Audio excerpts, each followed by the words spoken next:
এই গ্রামে রোকানা নামে এক পালোয়ান বসবাস করত। সে ছিল বিশাল দেহের অধিকারী। তখনকার সময়ে রোকানা ছিল সবচেয়ে শক্তিশালী একজন পালোয়ান। কেননা কুস্তিতে তার সাথে কেউ পেরে উঠত না, সবাই তার কাছে পরাজিত হতো। তখনকার সময়ে আরবের সবচেয়ে শক্তিশালী ব্যক্তি হিসেবে রোকানাকে সবাই গণ্য করত। একদিন রোকানা তার গ্রামের লোকদের সাথে কুস্তির ব্যাপারে কি যেন একটা আলোচনা করছিল।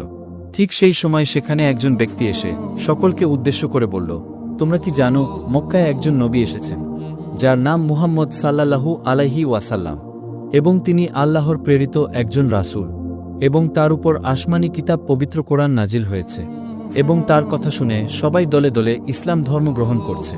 তিনি নাকি অনেক জাদু জানেন। তার কথা শুনে লোকেরা বলল, বলো কি, তাহলে তো আমাদের অবশ্যই তার সাথে একবার দেখা করা উচিত।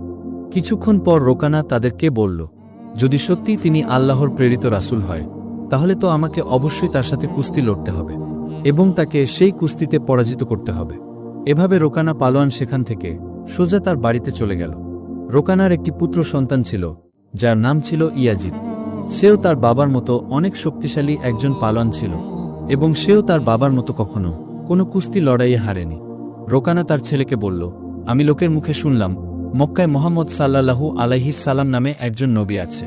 সে নাকি অনেক বড় একজন জাদুকর। তাই আমি ভাবছি মক্কায় গিয়ে তার সাথে দেখা করব এবং তার সাথে কুস্তি করব। রোকানার মুখে এমন কথা শুনে রোকানার ছেলে ইয়াজিদ বলল, বাবা, আমিও তোমার সাথে মক্কায় যাব। আমিও দেখতে চাই তিনি আসলে কে। অতপর একদিন রোকানা ও তার ছেলে ইয়াজিদ হযরত মুহাম্মদ সাল্লাল্লাহু আলাইহি ওয়াসাল্লামের সাথে দেখা করার জন্য মক্কার উদ্দেশ্যে বেরিয়ে পড়ল। ফলে বেশ কয়েকদিন পর মরুভূমির বিশাল পথ পাড়ি দিয়ে তারা মক্কায় গিয়ে পৌঁছাল।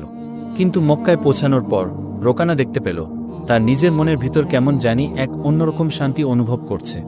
আর খেয়াল করে দেখল যে মক্কার লোকজনদের চেহারার মধ্যে কেমন জানি একটি নূরের আলো জ্বলছে, কারণ এখানে সবকিছুই আল্লাহর রহমতে বেষ্টিত ছিল। মক্কার এমন পরিবেশ দেখে রোকানা তার ছেলেকে বলল, বাবা ইয়াজিদ, আমার মনে হয় এখানে বিশেষ কিছু আছে, কেননা আমি নিজের মধ্যে কেমন জানি অন্যরকম শান্তি অনুভব করছি, এবং এখানকার মানুষগুলো কেমন জানি নূরের আলোয় আলোকিত হয়ে আছে, যা আমি আগে কখনো দেখিনি। বাবার মুখে এমন কথা শুনে ইয়াজিদ বলল, হে আমার পিতা, আপনার যেমন মনে হচ্ছে আমারও ঠিক তেমনই মনে হচ্ছে। আমিও নিজের মধ্যে কেমন জানি এক অন্যরকম শান্তি অনুভব করছি, এবং এত সুন্দর শান্তির পরিবেশ আমিও এর আগে কখনো দেখিনি। এক জায়গায় তারা কিছু লোককে দেখতে পেল, তাই তারা দুজন সেখানে গেল এবং তাদের জিজ্ঞেস করল, তোমরা কি বলতে পারো মুহাম্মদ সাল্লাল্লাহু আলাইহিস সালামকে কোথায় গেলে পাওয়া যাবে? তখন লোকেরা বলল, আপনারা কারা এবং কোথা থেকে এসেছেন? তখন রোকানা বলল, আমি একজন কুস্তিগীর, আর আমার নাম রোকানা, আমরা ফাদা গ্রামের বাসিন্দা।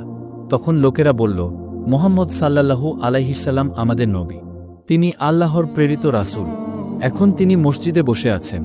অতঃপর রোকানা ও তার ছেলে মসজিদের দিকে রওনা হল। মসজিদে প্রবেশ করে রোকানা দেখল সেখানে খুব সাধারণ পোশাক পরে একজন বয়স্ক ব্যক্তি বসে আছেন। তার মুখে ছিল হৃদয়স্পর্শী হাসি, যেন তিনি সবাইকে স্বাগত জানাচ্ছেন। তখন রোকানা দেখে চিনে ফেলল যে তিনি সেই ব্যক্তি যার কথা সবার মুখে মুখে শোনা যাচ্ছিল।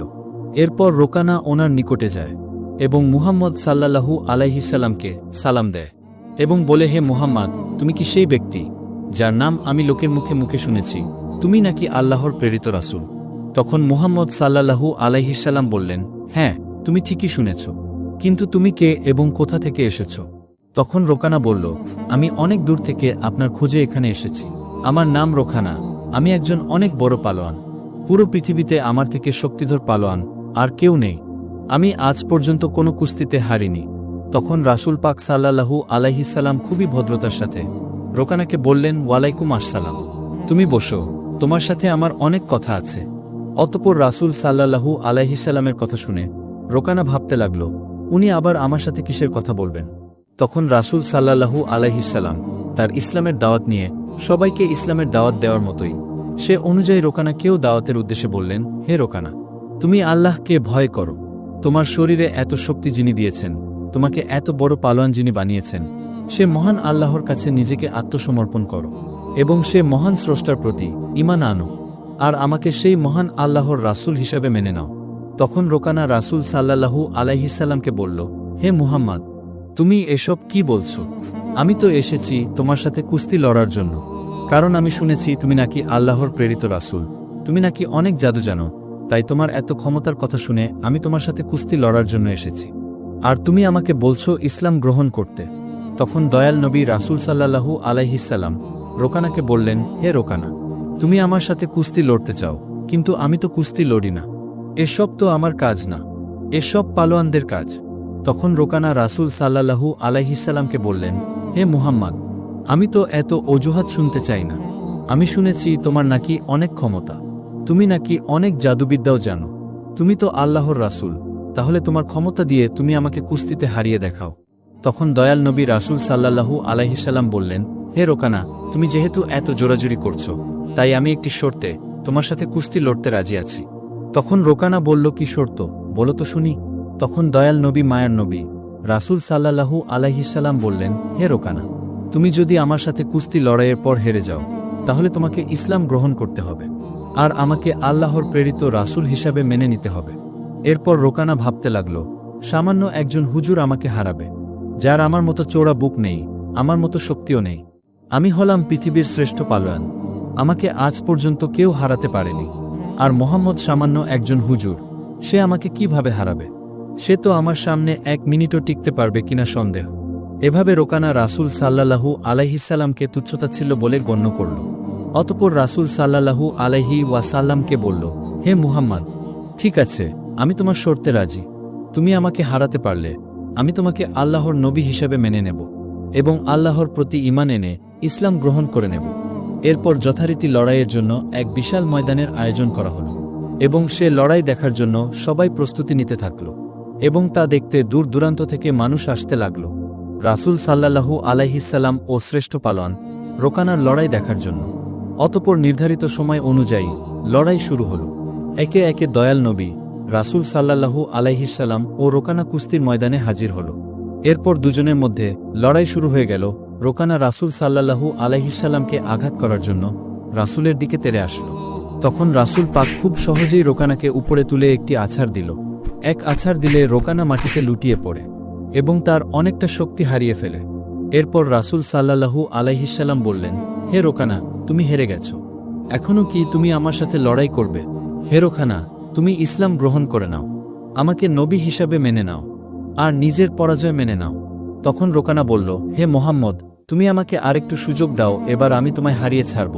তখন আমার দয়াল নবী রাসূল পাক বললেন, ঠিক আছে, আমি তোমাকে একটি সুযোগ দিলাম, কিন্তু এরপরও তোমাকে পরাজয় মেনে নিতে হবে আর আমার ধর্ম গ্রহণ করতে হবে। এই বলে দয়াল নবী পালনকে আরেকটি সুযোগ দিলেন। এরপর আবার লড়াই শুরু হয়ে গেল।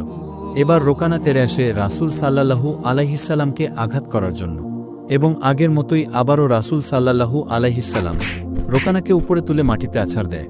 ফলে সঙ্গে সঙ্গে রোকানা মাটিতে লুটিয়ে পড়ে এবং তার কোমরের একটি হাড় ভেঙে যায়।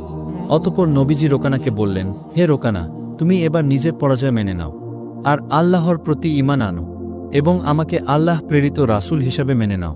কিন্তু তখনও রোকানা নিজের পরাজয় মানতে পারছিল না, কারণ সামান্য একজন হুজুরের কাছে সে হেরে যাবে, যে পালনকে কখনো কোনো কুস্তিগিরি হারাতে পারেনি। সেখানে সামান্য একজন হুজুর, যে কিনা কোনো পালন নয়, তার ওখানে তার পরাজয় যেন কোনোভাবেই মানতে পারছিল না। ফলে রোকানা পুনরায় রাসূলকে অনুরোধ করল তাকে যেন আর একটি সুযোগ দেওয়া হয়। আর আমাদের নবী তো দয়াল নবী, মায়ার নবী, যিনি ইসলামের জন্য একটি কেন হাজারো সুযোগ দিতে রাজি ছিলেন।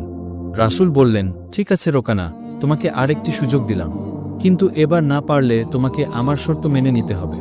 সে অনুযায়ী আবার লড়াই শুরু হয়ে গেল। এবার রোকানা তার শরীরের সমস্ত শক্তি দিয়ে রাসূলের উপর ঝাঁপিয়ে পড়লে, কিন্তু সে রাসূল সাল্লাল্লাহু আলাইহিসসালামের কাছে আসার সাথে সাথে এবারও রাসূল সাল্লাল্লাহু আলাইহিসসালাম তাকে উপরে তুলে মাটিতে একটি আছাড় দিল।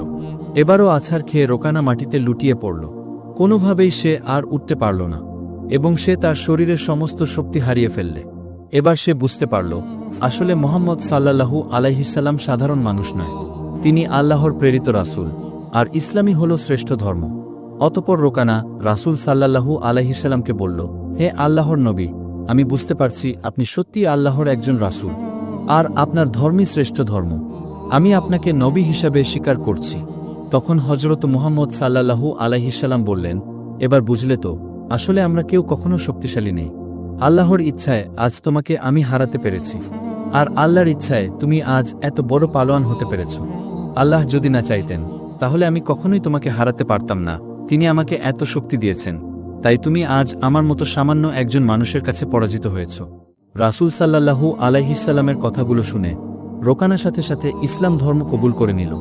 এ ঘটনা হযরত মুহাম্মদ সাল্লাল্লাহু আলাইহিসসালামের মুজিজার জীবন্ত একটি প্রমাণ ছিল। অতঃপর রোকানা যখন হুজুর সাল্লাল্লাহু আলাইহিসসালামের হাতে আত্মসমর্পণ করলেন আর ইসলাম কবুল করে নিলেন, তখন তার ছেলে ইয়াজিদ, যিনি নিজেও একজন নামকরা কুস্তিগীর ছিল, সে নিজের বাবার এই পরাজয় মেনে নিতে প্রস্তুত ছিল না।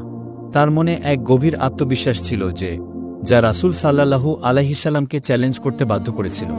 জয়ের উচ্ছ্বাসার নিজের বাবার পরাজয় রাসূলের সঙ্গে দাঁড়িয়ে বলল, হে মুহাম্মদ, আপনি আমার বাবাকে কুস্তিতে হারিয়ে প্রমাণ করে দিলেন যে আপনি একজন অসাধারণ মানুষ, কিন্তু আমি এখনও আপনার ক্ষমতা বিচার করতে পারিনি।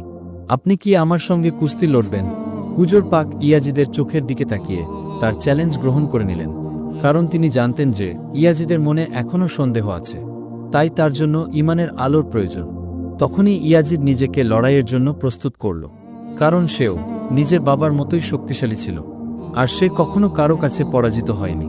এই ইয়াজিদ মনে মনে ভাবল যে সে হযরত মুহাম্মদ সাল্লাল্লাহু আলাইহিসসালামকে হারিয়ে নিজের বাবার পরাজয়ের প্রতিশোধ নেবে আর নিজের বংশের মাথা গর্বে উঁচু করে দেবে। এরপর যখন কুস্তি শুরু হয়, তখন নিজের সব শক্তি দিয়ে হযরত মুহাম্মদ সাল্লাল্লাহু আলাইহিসসালামের উপর হামলা করল, কিন্তু রাসূল তার প্রতি আঘাতকে সহজে প্রতিহত করে দেন। এতে ইয়াজিদ অবাক হয়ে গেল। সে বিশ্বাস করতে পারছিল না যে এটা কিভাবে সম্ভব। হুজুর পাক সাল্লাল্লাহু আলাইহিসসালাম তাকে মুহূর্তের জন্য ছেড়ে দিল, যেন সে তার পুরো শক্তি প্রয়োগ করে নেয়। এরপর আচমকা দ্রুত গতিতে রাসূল ইয়াজিদকে মাটিতে ছুঁড়ে ফেলে দিলেন। ইয়াজিদের পেট মাটির সাথে এত জোরে ধাক্কা খেল যে তার মনে হচ্ছিল তার হাড়গুলো ভেঙে গিয়েছে। ইয়াজিদ আবারও ওঠার চেষ্টা করল, কিন্তু তার পা নড়ছিল না। সে হুজুরের দিকে দেখল যে তার মুখে প্রশান্তির হাসি ছিল।